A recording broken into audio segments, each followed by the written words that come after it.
A paz do Senhor, meus irmãos, meus queridos alunos e professores da Escola Dominical. Nós estamos aqui para mais uma lição, desta feita a lição de número 13, a última lição do nosso segundo trimestre do ano de 2020. Foi um trimestre de lutas, de dificuldades, mas graças a Deus, pela misericórdia de Deus, estamos chegando ao final de mais um trimestre. E queremos convocar a todos os nossos professores da Escola Bíblica Dominical em Barcarena para que a partir desse novo trimestre, que estaremos novamente repetindo a nossa mesma revista, as mesmas lições, a partir do próximo domingo, para que nesse novo trimestre, apesar de lições repetidas, mas vamos ter um empenho maior, uma dedicação maior ao Ministério do Ensino, a fim de incentivar a igreja, aos alunos e todos que participam da escola dominical, para que tenham um empenho ainda maior na dedicação do serviço no Reino de Deus, em especial dentro do ambiente educacional, que é a nossa escola bíblica dominical.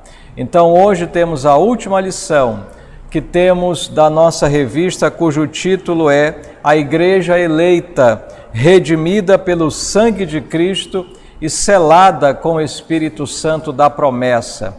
Durante todas essas lições, estivemos aqui estudando a carta aos Efésios e em cada domingo nós verificamos aprendizados profundos e interessantes para a nossa vida espiritual. Hoje a lição traz o seguinte tema: a batalha espiritual e as armas do crente. O texto áureo: revesti-vos de toda a armadura de Deus, para que possais estar firmes contra as astutas ciladas do diabo. Carta aos Efésios, capítulo 6, versículo 11. A verdade prática diz: o uso da armadura de Deus assegura a vitória do crente no campo da batalha espiritual. Texto bíblico base, que é o tema, que é a base de todo o estudo e de todo o comentário, está na carta de Paulo aos Efésios, capítulo 6, do versículo 10 ao versículo 20. Vamos então entrar dentro do nosso comentário da nossa lição de hoje.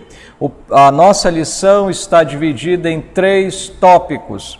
O primeiro tópico, o preparo espiritual do crente para a batalha. E este tópico está subdividido em 2 subtópicos muito interessantes.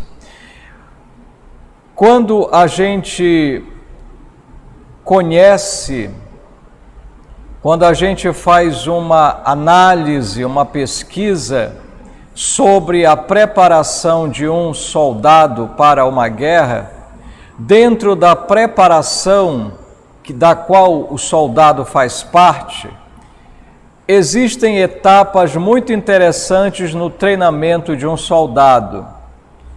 E uma dessas etapas está voltada para que o soldado ele seja submetido a situações que venham representar o ambiente de guerra, o ambiente de batalha.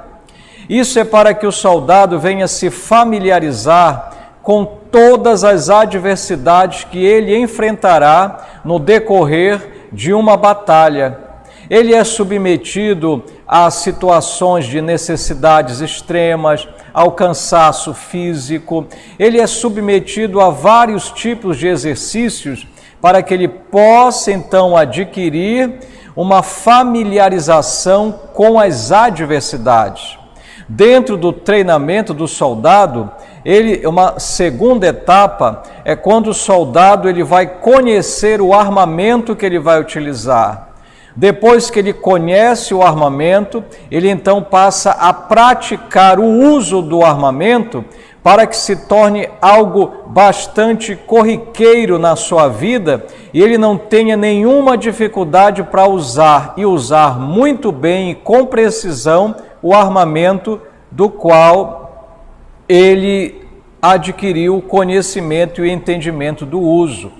Além de conhecer o campo de batalha e conhecer o armamento dele, o soldado ainda entra numa outra etapa do treinamento dele, que é o treinamento de conhecer as estratégias de guerra, conhecer a respeito dos seus inimigos, a respeito dos pontos fortes e pontos fracos e de que maneira os seus inimigos o poderão surpreender, bem como o conhecimento da tática para surpreender o adversário e vencer. Tudo isso faz parte de uma preparação para um soldado numa guerra. Nós, a Igreja do Senhor, estamos militando a favor do reino de Deus.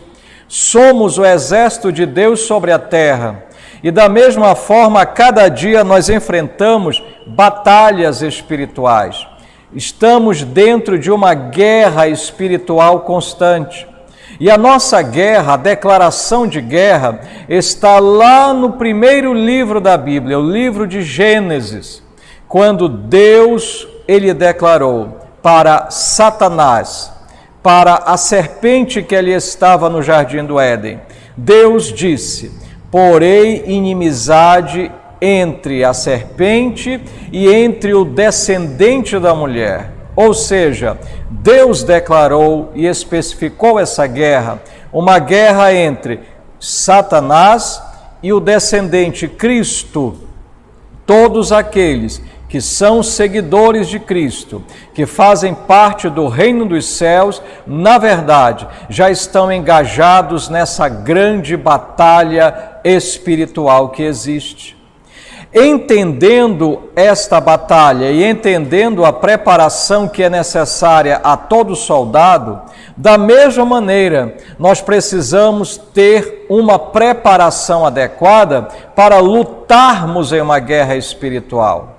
E o primeiro tópico da nossa lição, no subtópico 1, fortalecidos no poder do Senhor, isso faz parte da nossa preparação espiritual, porque o combustível que irá nos mover para essa guerra, a força que precisamos como bons soldados de Cristo, ela não virá de nossa própria força física, de nossa própria força humana, ela virá do Senhor. A nossa força virá do Senhor. E o comentarista, ele especifica que nós podemos receber essa força que vem de Deus mediante a comunhão com o Espírito Santo. É o Espírito Santo que virá nos capacitar de força de Deus para lutarmos. E o Espírito Santo, então, a cada dia, ele irá realizar 3 coisas em nossa vida. Primeira coisa, a nossa mente. Efésios 4:23 diz que mediante a renovação da nossa mente, o Espírito Santo passa a gerar um conhecimento, um discernimento espiritual e a nossa mente é renovada a cada dia e nos leva a adquirir força do Senhor. Em segundo, o Espírito Santo, ele gera em nós uma vida de santidade. Efésios 4:24. Quanto maior a comunhão, maior será a vida de santidade na presença de Deus. E essa vida de santidade nos aproxima de Deus. E nessa proximidade, nesse relacionamento com Deus, o Espírito Santo produzirá força espiritual. Terceiro, Efésios 5:18. É imprescindível ao bom soldado de Cristo, no meio da batalha, estar cheio do Espírito Santo. Não vos embriagueis com vinho no qual há dissolução, contendas, mas enchei-vos do Espírito. E para encerrar o primeiro subtópico, o comentarista nos afirma ainda que essa força que vem de Deus garante autoridade sobre todo o poder do mal para pisar em escorpiões e serpentes, ou seja, suplantar as forças do mal e vencer em nome de Jesus. A força vem do Senhor. Subtópico 2, aprendemos que esta nossa preparação para esta batalha espiritual implica ter uma vida de vigilância. O bom soldado está sempre vigiando, está sempre vigilante contra as astutas ciladas do adversário. Algo que nós estaremos falando daqui a pouco com mais profundidade. A vigilância é essencial na vida do bom soldado. E ela deve acompanhar na guerra espiritual a oração. Oração, dentro do contexto de Efésios 6, 10 ao 20, significa clamar pelo favor divino em qualquer circunstância e oportunidade. Ou seja, quando estamos cobertos por uma vida de oração, quando estamos cobertos com a prática de oração, nós a cada dia somos fortalecidos pelo Senhor e a cada dia estamos mais vigilantes contra os ataques do inimigo. Se você tem descuidado da sua vigilância, se você tem descuidado da sua vida de oração, alerta, preocupe-se com isso, retorne a ter uma prática de oração constante, porque isso é um sagrado exercício espiritual que precisamos manter para estarmos preparados nessa batalha espiritual que vivemos. Amém? Subtópico número 2. Conhecendo o campo da batalha espiritual.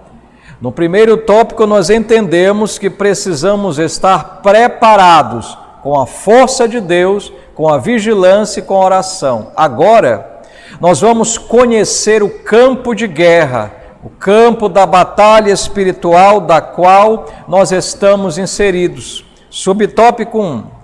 O apóstolo Paulo diz no capítulo 6, versículo 11, que está no texto bíblico que estamos estudando, ele diz no versículo 11 que nós precisamos estar revestidos de toda a armadura de Deus para que possais estar firmes contra as astutas ciladas do diabo.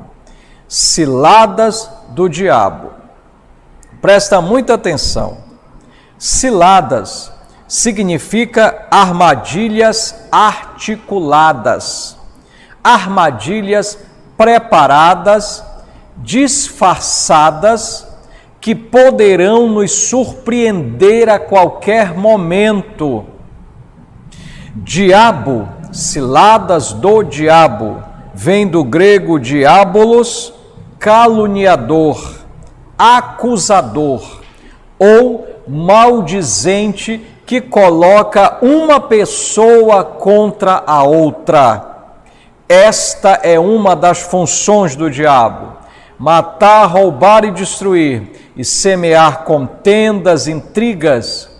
E dentro do nosso comentário nós encontramos 7 maneiras astuciosas que o diabo utiliza para criar ciladas, para tentar nos derrotar e naufragar a nossa fé. Primeiro, confundir a mentira com a verdade. Foi isso que ele fez no Jardim do Éden, quando ele distorce o que Deus havia falado para o casal adâmico, transformando a verdade de Deus em uma mentira. Segundo, deturpar as Escrituras. Foi isso que o diabo fez quando ele, ao tentar Jesus no deserto, ele tentou deturpar as sagradas Escrituras para fazer Cristo cair em uma de suas ciladas. Terceiro, dissimular e induzir a dissimulação. A Bíblia nos ensina que o diabo, Satanás, ele pode até se transformar em um anjo de luz e dissimuladamente tentar nos levar às suas ciladas. Quarto, fazer falsos sinais para enganar as pessoas. Quinto, fazer acusações. Sexto, semear a incredulidade. cegando o entendimento das pessoas para que elas não conheçam a verdade. E sétimo, promover ideologias anticristãs, ou seja, maneiras, uma política, um conjunto de ideias para formar opiniões, para que os homens se levantem contra Deus e contra tudo o que o Senhor nosso Deus ensina. Nós vivemos dias em que o diabo está criando esses tipos de ciladas em todas as áreas da vida da sociedade, em todas as partes, dentro das famílias, dentro das igrejas, esses tipos de ciladas que a Bíblia fala, o diabo tem semeado, camuflado e tentado derrubar muitas pessoas. Mas como bons soldados de Cristo, precisamos estar vestidos com as armaduras de Deus para vencer essas ciladas. Subtópico 2, o conflito contra o reino das trevas.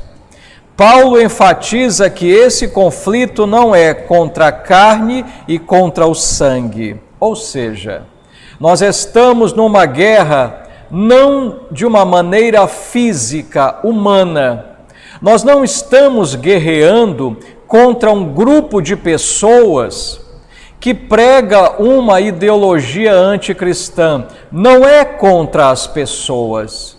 Nós não estamos numa guerra espiritual contra um grupo de pecadores, jamais. Nós não estamos guerreando contra os esposos que maltratam e perseguem as mulheres cristãs, e nem contra as esposas que perseguem, maltratam, infamam os esposos cristãos, nem contra as famílias, de maneira nenhuma. Há um testemunho de uma irmã que durante a vida inteira ela orava para que Jesus transformasse o seu esposo, que era um alcoólatra. E ela chegou ao ponto de orar pedindo que Deus levasse o seu marido como uma maneira de que ela ficasse liberta de tanto sofrimento. Até que um dia ela leu nas Escrituras e entendeu que o inimigo dela não era o seu cônjuge, não era o seu esposo, mas era o próprio diabo, o próprio Satanás, o próprio inimigo espiritual que acorrentava a vida do seu marido e o levava a viver no vício. Quando ela passou a guerrear contra o inimigo correto, o diabo, Deus libertou o seu marido e ele veio aceitar Jesus. Muitas vezes não conseguimos vencer, é porque estamos mirando, estamos utilizando o nosso arsenal, estamos lutando contra o inimigo errado. As pessoas, jamais. Precisamos lutar contra o diabo. Ele sim é o nosso inimigo espiritual. A nossa guerra, o nosso conflito, ele é espiritual. Não é contra a carne e o sangue. E ainda, dentro do subtópico 2, entendemos que há uma guerra não apenas individual, mas há também uma guerra coletiva, em que a igreja muitas vezes é perseguida, é alvo de críticas, mas tudo tem a sua origem no diabo, que luta contra o povo de Deus. Subtópico 3, as agências da potestade do ar. Neste tópico nós estamos entendendo o campo de batalha. Primeiro subtópico, vimos que Satanás cria ciladas. Segundo, a nossa guerra, o nosso conflito é no ambiente espiritual, nas regiões celestes. Terceiro, agora vamos entender que o reino das trevas, o nosso inimigo verdadeiro, ele está organizado em uma hierarquia maligna. E nós entendemos o versículo 12, em que a Bíblia diz que temos que lutar contra este inimigo, que são principados, potestades, príncipes das trevas, contra as hostes espirituais da maldade nos lugares celestes, ou seja, no ambiente espiritual. Essa hierarquia maligna, ela apresenta 3 aspectos. Primeiro, letra A, são poderosos. Principados e potestades indicam poder, indicam alguma forma de autoridade satânica, maligna, capacidade de escravizar, subjugar mentes, consciências, vidas inteiras sob o seu jugo, mas elas nunca e não serão maiores que a autoridade que a igreja recebeu das mãos de Deus, pois o próprio Jesus disse que as portas do inferno não prevalecerão contra a igreja. Letra B. Outro aspecto, eles são malignos. Agentes formam hostes espirituais da maldade, ou seja, se referem a demônios que empregam seu poder maligno para a destruição. O diabo só veio para matar, roubar e destruir. É lamentável que existem pessoas no mundo até hoje que adoram Satanás de uma maneira plenamente consciente, porque o diabo os engana, pois o diabo só veio para matar, roubar e destruir. Letra C, terceiro aspecto, são astutos. E o próprio apóstolo Paulo, em 2 aos Coríntios, capítulo de número 4, versículo 11, ele ensina que nós não podemos desprezar os desígnios de Satanás. No original, os pensamentos de Satanás. Nós não podemos negá-los, nem podemos desprezá-los, mas nós precisamos entendê-los para vencer as suas astúcias. Glória a Deus. Chegamos ao último tópico, de número 3, em que agora nós vamos entender o nosso armamento, as armas espirituais indispensáveis ao crente. Número 1, a armadura completa de Deus. O apóstolo Paulo, ele fala nos versículos 11 e 13 e aconselha a igreja para que ele utiliza no versículo 10. No demais, irmãos meus, sede fortalecei-vos no Senhor e na força do seu poder. No demais, ou seja, Paulo falou anteriormente, nos 5 capítulos de Efésios, sobre as nossas bênçãos espirituais, sobre o que é a igreja, sobre a família, relacionamento entre Cristo e a igreja e vários ensinamentos. Mas ele utiliza a expressão no demais, ou seja, que todo esse contexto que ele havia ensinado está inserido numa grande guerra espiritual. E no versículo 11 ele aconselha que para vencer esta guerra, precisamos nos revestir, vestir a armadura de Deus. Paulo tinha em mente as vestimentas de um guerreiro romano, e ele passa a descrever e utiliza essa metáfora de uma forma muito bela. E ele ainda diz, quando ele utiliza uma palavra grega para que tomemos toda a armadura, ou seja, na sua vida espiritual não pode faltar nenhum item da armadura de Deus sobre a sua vida. No subtópico 2, as armas indispensáveis de defesa. Elas são, em primeiro lugar, letra A, precisamos ter os nossos lombos cingidos com a verdade, ou seja, era uma cinta, um cinturão, que no lombo do soldado prendia a sua couraça e concedia maior habilidade, capacidade de locomoção e agilidade para o soldado. E a Bíblia diz que são os cinturões da verdade. Traduzem integridade na sua vida. O cristão que está armado com a verdade, que tem a integridade na sua vida, ele vencerá a guerra espiritual. Mas o cinturão precisa estar preso à couraça da justiça. Isso retrata uma vida de retidão, de justiça. Quando o diabo estiver na guerra e ver que você tem a verdade na sua cintura e o seu peito está revestido com a retidão, a justiça, ele verá suas obras e suas ciladas irão cair por terra e você sairá vencedor. Mas é necessário que os pés estejam protegidos. Por isso Paulo diz, nos aconselha a calçar os sapatos, os calçados da preparação do Evangelho da Paz. Preparação no original grego, etomasia, que é uma palavra que significa aparelhagem de um barco.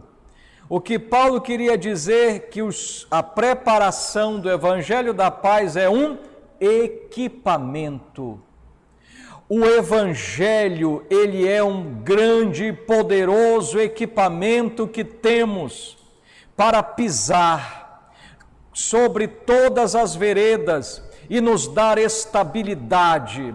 E é o Evangelho da Paz que leva paz e segurança para a vida das pessoas. Letra D.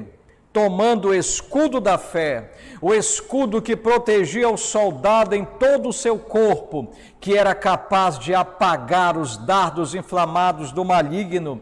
Todas as vezes que o diabo enviar suas setas contra você, você utilizará o escudo da fé, e a fé suplantará todas as setas do inimigo contra a sua vida. Letra E. O capacete da salvação, ele era de ferro ou de bronze, ele era a proteção da cabeça, ou seja, a certeza na nossa mente que vai invadir a nossa alma da nossa salvação eterna. Quando temos a certeza da salvação, somos crentes seguros, que sabemos o que estamos fazendo e para onde estamos caminhando. Com o capacete, a couraça, o cinto, o escudo e os sapatos do Evangelho, você terá excelentes armas de defesa para permanecer firme na guerra e o diabo será derrotado. E para encerrar, a última arma, a arma de defesa e de ataque. A única arma de ataque. A espada do Espírito. E ela no original grego é um termo que representa uma espada curta, pequena, segundo alguns comentaristas, uma espécie de punhal, de faca, de tão pequena, mas que ao mesmo tempo era perigosa, porque era manuseada de uma forma muito habilidosa, ágil, rápida e precisa. Assim é a palavra de Deus, penetrante, inspirada, precisa, que vai até a divisão da alma do espírito, de juntas e medulas, apta para discernir o pensamento e intenção do coração humano. Então, Deus nos deu armamentos para vencermos essa guerra. Portanto, vista-se para a batalha e seja um grande vencedor. Que Deus abençoe a sua vida nesta manhã e que todo esse aprendizado venha construir em você uma vida dinâmica na presença de Deus. Deus abençoe a todos.